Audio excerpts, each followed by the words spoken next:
القهر يلاقي القهر فتنتصف الطريق بين فقر حال وغنى تاريخ، والتاريخ يكرر نفسه والمآسي تكرر نفسها، وغزة التي قاتلت المحتل قبل عقود طويلة هي نفسها تقاتله اليوم.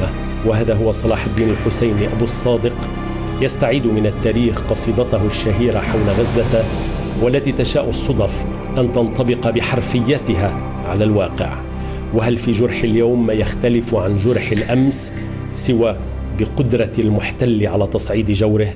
في فلسطين كنت أنا مسؤول مجموعة خلية في غزة في حارة من الحارات اللي نشان نتصدى لحد ما أجوا الدبابات هذول. شردنا لقينا دبابات كتير، والله ما مش متعود أنا أشوف هالدبابات، وكلنا 4 5 معانا سيمينوف.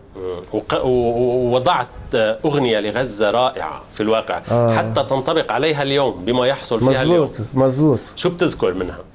غزة يا حبيبتي يا غزة، غزة يا غزتنا يا مكوفلة بالنار، يا سواعد الإصرار في الصبرة في حي الدرج فوق السوافي في تلة المنطار. غزة غزة يا رعشة حب تنبض في عرق الشعب اللي انطلق يزرع حواكير وبارود يسقيها بالدم والعرق.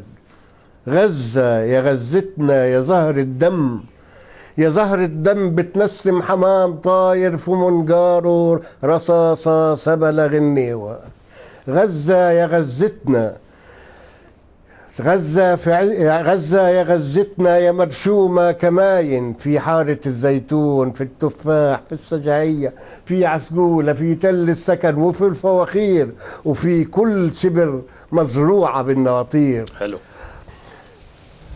غزة يا غزتنا يا مرشومة كماين في حارة الزيتون في التفاح في السجاعية في عسقولة في تل السكن وفي الفواخير وفي كل شبر مزروعة بالصواني. الثورة يا غزة، الثورة يا غزة، الثورة يا غزة. غزة في عجز الطوق فدائية وبنادق الثوار بتشت حرية.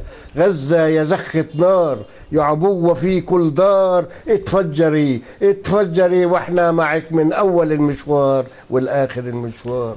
1969 عمر هذه القصيدة.